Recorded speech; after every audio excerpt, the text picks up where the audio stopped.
Hello everyone. तो कल 1 फरवरी था और 1 फरवरी के दिन हमारे देश में बजट पेश होता है। तो आज हम लोग इस वीडियो में बजट के बारे में ही जानेंगे। तो इस बार का बजट जो है वो डेफिसिट बजट है। डेफिसिट बजट क्या होता है? जिसमें गवर्नमेंट एक्सपेंडिचर ज़्यादा होता है गवर्नमेंट रेवेन्यू से।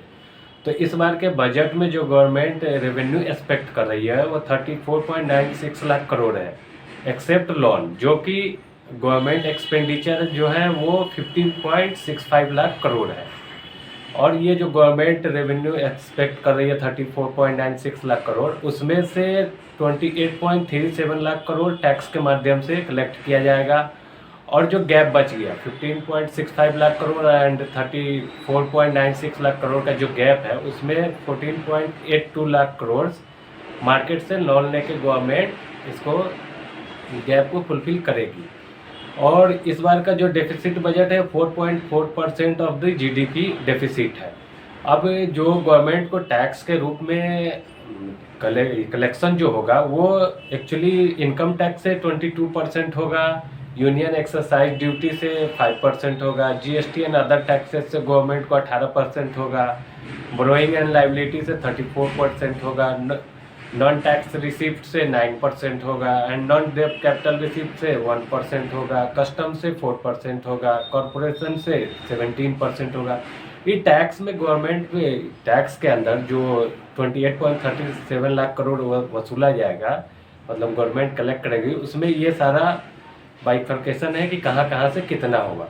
और हम लोगों ने ये भी सुना था कि सैलरी क्लास पर्सन के लिए 12.75 लाख करोड़ तक कोई टैक्स नहीं है, और दूसरा मिडिल में बिजनेसमैन है जो 12 लाख रुपए तक, उनके लिए भी कोई टैक्स नहीं है। न्यू टैक्स रिजीम और ओल्ड टैक्स रिजीम में क्या क्या डिफरेंसेस है, साथ ही साथ इनकम टैक्स में बहुत सारे चेंजेज आए जो टीडीएस टीसीएस से लेकर है। तो वो सबको हम लोग डिटेल में एक्सप्लेनेशन के माध्यम से जानेंगे। तो चलिए हम लोग इस वीडियो में एक्सप्लेनेशन करते हैं। दोस्तों, इस बार के बजट से हमने कुछ समरी बनाया है, वो आप लोगों के सामने ये रहा। इस बार जो बजट पेश हुआ है वो बजट 2025-26 है, जो कि ये बजट यूनियन बजट 2025-26 रहा और हमारे फाइनेंस मिनिस्टर निर्मला सीतारमन जी द्वारा पेश किया गया था। तो चलिए हम लोग इसके ओवरव्यू देखते हैं। जैसा कि हमने आप लोगों को बताया था कि इस बार गवर्नमेंट जो रेवेन्यू एक्सपेक्ट करती है वो 34.96 लाख करोड़ कर रही है, जबकि गवर्नमेंट का एक्सपेंडिचर है वो 50.65 लाख करोड़ है। जबकि गवर्नमेंट जो रेवेन्यू एक्सपेक्ट कर रही है उसमें मेजर पोर्शन जो है वो टैक्स के थ्रू कलेक्ट किया जाएगा, और इस दोनों के बीच का जो गैप बच गया वो गवर्नमेंट लोन के थ्रू कवर अप करेगी। से बताया था कि गवर्नमेंट जो लोन लेगी वो मार्केट से लोन लेगी इस डेफिसिट बजट को कवर करने के लिए। और इस बार का जो बजट एक्चुअली डेफिसिट हुआ है वो 4.4% ऑफ द जीडीपी है। अब गवर्नमेंट जो टोटल इनकम एक्सपेक्ट कर रही है कलेक्ट करेगी, उसका मेजर पोर्शन टैक्स के थ्रू आएगा 28.37 लाख करोड़, जिसका बाइफर्केशन ये है कि इनकम टैक्स के थ्रू 22% आएगा, union excise duty 5%, GST and other 18%, corporation tax 17%, borrowing and other liabilities 24%, non tax receipt 9%, non डेप्ट रिसिप्ट 1%, कस्टम 4%। ये रहा बाइफर्केशन जिसके through government major portion of the budget collect करेगी। चलिए आगे हम लोग बढ़ते हैं और देखते हैं इस बजट के बारे में आगे क्या है। तो आगे हम लोग सबसे पहले वहाँ चलते हैं जहाँ पे new tax regime old tax के रिजिम के अंदर देखते हैं पहले न्यू टैक्स रिजिम में क्या था और ओल्ड टैक्स रिजिम जो 7 लाख वाला था वो दोनों में मेजर डिफरेंस क्या है। न्यू टैक्स रिजिम जो फाइनेंशियल ईयर 2024-25 के हिसाब से देखा जाए तो उसमें 7 लाख रुपए तक कोई टैक्स नहीं था। इस बार जो है 12 लाख रुपए तक कोई टैक्स नहीं है। इसके पीछे रीजन ये है कि जैसे गवर्नमेंट फाइनेंशियल ईयर 2024-25 के में देखा जाए तो गवर्नमेंट उस समय भी दो स्लैब रेट था, एक ओल्ड वाला जो 5 लाख रुपए तक टैक्स नहीं लगता था, और गवर्नमेंट नया लाया था जो बाय डिफ़ॉल्ट अप्लीकेबल हो गया था, जो 7 लाख तक कोई टैक्स नहीं था। तो मेजॉरिटी ऑफ द पॉपुलेशन इस चीज़ को एक्सेप्ट कर लिया था, लगभग 70% लोग न्यू टैक्स रिजिम जो 7 लाख वाला था उसको एक्सेप्ट कर लिया था। तो गवर्नमेंट ने अभी करंट फाइनेंशियल 2025-26 के लिए 12 लाख रुपए तक कोई टैक्स नहीं लगाने का बजट में पेश किया था। जबकि इस स्लैब के अंदर देखा जाए तो 0 से 4 लाख तक कोई टैक्स नहीं है, जबकि 4 से 8 लाख पे 5% है, 8 से 12 लाख पे 10% है। पहले भी 7 लाख तक कोई टैक्स नहीं था, का मतलब ये नहीं था कि नहीं था, गवर्नमेंट इस चीज़ को रिबेट दे के माफ़ किया करती थी। जैसे कि पहले जो न्यू टैक्स रिजीम 7 लाख के हिसाब से, वहाँ पे 0 से 3 लाख तक नील था, 3 से 7 लाख पे 5% था, और 7 से 10 लाख पे 10%, 10 से 12 लाख पे 15%, 12 से 15 लाख पे 20% एवं 15 लाख 30% था। जबकि अभी जो करंट में बजट पेश किया गया है उसके हिसाब से देखा जाए तो 4 लाख तक नील है, 4 से 8 लाख तक 5% है, 8 से 12 लाख तक 10%, 12 से 16 में 15%, और 16 से 20 लाख पे 20%, और 20 से 24 लाख पे 25% एवं 14 लाख 30%। मतलब गवर्नमेंट 7 लाख रुपए तक उस समय अगर आपका इनकम होता तो गवर्नमेंट 87A के अंदर रिबेट आपको 25,000 रुपया दे के आपके टैक्स को माफ़ करती थी। सेम वही कंडीशन इस बार भी है, गवर्नमेंट आपको इस बार 60,000 रुपये रिबेट 87A के अंदर रिबेट दे के आपके टैक्स को माफ़ करती है। जैसे कि आपका इनकम अगर 12 लाख रुपया है, तो 12 लाख रुपया है तो 12 लाख पे सबसे पहले तो 4 लाख पे नील होगा, 4 से 8 लाख पे 5% होगा। चलिए हम लोग एक एग्जांपल लेते हैं, उससे समझते हैं कि टैक्स का कैलकुलेशन कैसे होता है। सबसे पहले हम लोग एक एग्जांपल लेते हैं जिसमें सैलरी इनकम मान लेते हैं 14 लाख रुपया, और न्यू टैक्स रिजीम के हिसाब से जो बजट में पेश किया गया है उसके हिसाब से हम लोग कैलकुलेशन करते हैं। तो न्यू टैक्स स्लैब के हिसाब से 0 से 4 लाख तक आपका अगर इनकम है तो टैक्स का रेट जो होगा वो 0% होगा। 4 to 8 लाख अगर आपका सैलरी इनकम है तो उसे 5% के हिसाब से आपका जो टैक्स बनेगा वो 20,000 रुपया बनेगा।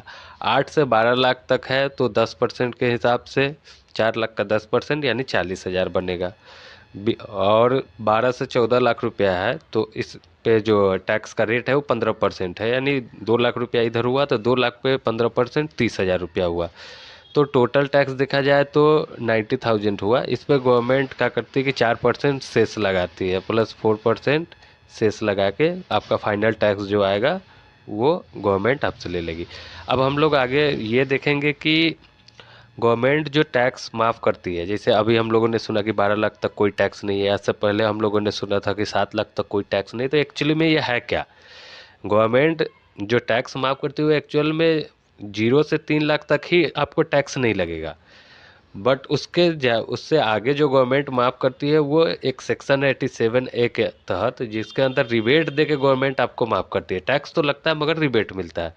जैसे अभी हम लोग चलिए इनकम मानते हैं 7 लाख रुपया, जिसमें हम लोग ओल्ड टैक्स के स्लैब के हिसाब से और न्यू टैक्स स्लैब के हिसाब से कैलकुलेट करते हैं। तो 7 लाख रुपया अगर आपका इनकम है ओल्ड टैक्स के हिसाब से, तो 0 से 3 लाख तक आपका जो रेट है वो 0% है, और 3 to 6 लाख है वो 5% है, और 6 से 7 लाख तक है वो 10% है। जबकि आपका जो टैक्स अमाउंट होगा 0 से 3 में 0 हो जाएगा, और 3 to 6 में 5% के हिसाब से 15,000 हो जाएगा, 6 to 7 में 10% के हिसाब से 10,000 हो जाएगा। आपका टोटल टैक्स बना 25,000 रुपया। अब गवर्नमेंट क्या करती है कि लोगों को राहत देने के लिए गवर्नमेंट एक सेक्शन जो टैक्स में ऑलरेडी है इनकम टैक्स एक्ट में 87A के तहत रिबेट आपको 25,000 दे के आपका टैक्स लाइबिलिटी जो है वो 0 कर देती है। अब न्यू टैक्स रिजीम के हिसाब से देखा जाए जो अभी बजट में पेश हुआ है, तो अगर 12 लाख तक माफ़ है तो कैसे है उसका कैलकुलेशन हम लोग देख लेते हैं। 0 से 4 लाख तक तो जो टैक्स का रेट है वो 0 है, 4 to 8 लाख 5% है, 8 to 12 लाख 10% है। अब जो टैक्स का अमाउंट बना 0 to 4 पे 0, और 4 to 8 पे 5% के हिसाब से 20,000, और 8 to 12 लाख 10% के हिसाब से 14%। तो टोटल टैक्स आपका बना 60,000। अब फिर गवर्नमेंट क्या करे की है कि रिबेट इस बार, पहले तो 25,000 का रिबेट दे के आपके 7 लाख तक के इनकम को टैक्स लाइबिलिटी 0 कर दिया था। अब इस बार गवर्नमेंट एक्चुअली में वो किया क्या है कि रिबेट का अमाउंट बढ़ा के 25 से 60,000 रुपये तक कर दिया। अब आपका टैक्स लाइबिलिटी 12 लाख तक 60,000 रिबेट देने के बाद टैक्स लाइबिलिटी 0 हो जाएगा। अब हम लोग ये आगे देखते हैं कि और क्या क्या चेंजेज आया है। तो सबसे पहले यहाँ पे TDS और TCS में जो चेंजेज आया है उसको हम लोग देख लेते हैं। टीडीएस और टीसीएस में कुछ सेक्शन है। एक सबसे पहला सेक्शन है 194 एलवीसी, जिसमें आपका सिक्योरिटाइजेशन ट्रस्ट के तहत पहले जो टैक्स रेट था वो 25% था। अब गवर्नमेंट उस टीडीएस के रेट को कम करके गवर्नमेंट क्या करती है कि 10% कर दी। एक्चुअली टीडीएस पहले 10% ही करता था और टैक्स 25%, तो अब गवर्नमेंट उस टीडीएस के रेट और टैक्स के रेट को सेम कर दिया। दूसरा है ये टीसीएस से रिलेटेड, जो पहले टीसीएस का रेट था इस तेंदू लीव जैसे बीरू का पत्ता या ये जो टिम्बर उम्बर होता था फॉरेस्ट प्रोड्यूस, उस पे जो टीसीएस कटता था 2.5% से, अब उसको गवर्नमेंट एक्चुअली में कर दिया है 2% के हिसाब से।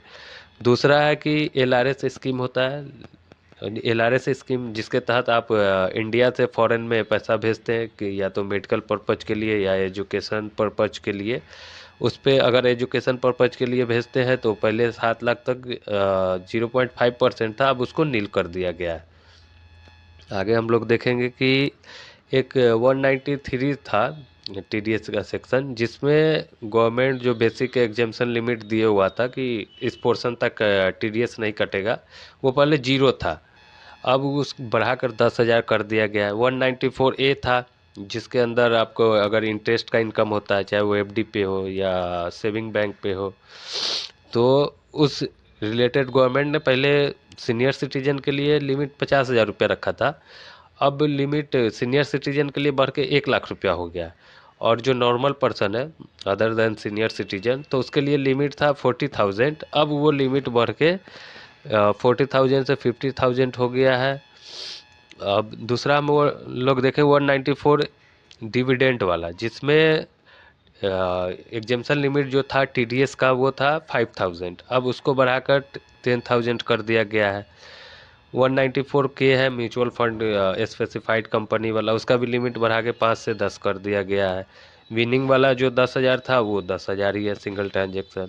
इंश्योरेंस कमीशन का वो जो लिमिट था कि 15,000 तक कोई टीडीएस नहीं कटेगा, वो 20,000 कर दिया गया है।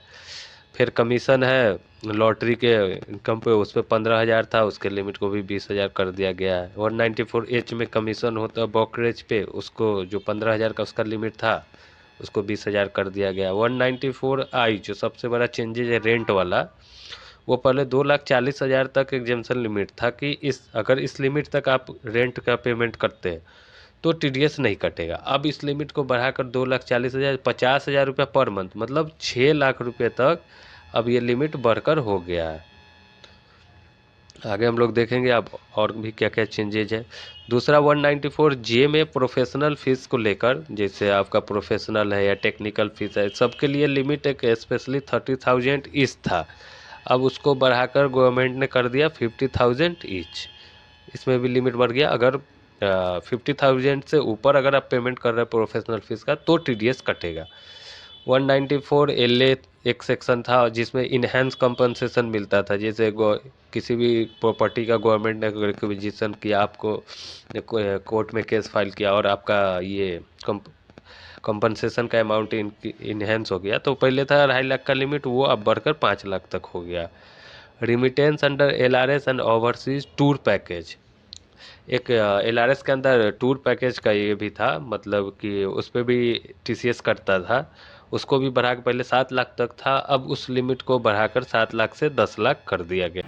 तो ये रहा इस साल का बजट। इसमें कुछ चीज़ अभी रह गया बताना, जो कि ये है कि अगर आप बिजनेसमैन है और आपका इनकम 12 लाख से ज़्यादा है, जैसे 12,20,000 है, 12,50,000 है या 12,30,000 है, या सैलरी क्लास पर्सन है, आपका इनकम 12,75,000 से ज़्यादा है, जैसे 12,80,000 है, 90,000 या 13 लाख है, तो क्या आपको टैक्स पूरे ये 12,90,000 या 13 लाख पे देना पड़ेगा, या बिजनेसमैन है तो 12,20,000 या 30,000 पे देना पड़ेगा? तो इसके लिए एक कंसेप्ट आता है इनकम टैक्स एक्ट में, मार्जिनल टैक्स रिलीफ, तो उसको भी हम लोग नेक्स्ट वीडियो में एक्सप्लेन करेंगे। और देखा जाए ओवरऑल बजट इस साल का तो बेस्ट रहा in comparison to previous year, बहुत ही कुछ अच्छा चेंजेज आया है और इसके लिए हमारे फाइनेंस मिनिस्टर का धन्यवाद किया जाता है। Overall all the perspective of the finance ये बजट बेनिफिशियल रहा मिडिल क्लास के लिए या सैलरी क्लास पर्सन के लिए। अगर ये वीडियो आप लोगों को अच्छा लगा हो, आप लोगों के समझ में आया हो, तो साथ ही साथ अपने उन दोस्तों के साथ भी शेयर करें जिनको ये बजट से रिलेटेड कोई इशू है या उनको कुछ समझ में नहीं आ रहा है। तो आप लोग इस वीडियो को लाइक कीजिए, शेयर कीजिए, सब्सक्राइब कीजिए, साथ ही साथ इस चैनल से जुड़े रहिए। धन्यवाद।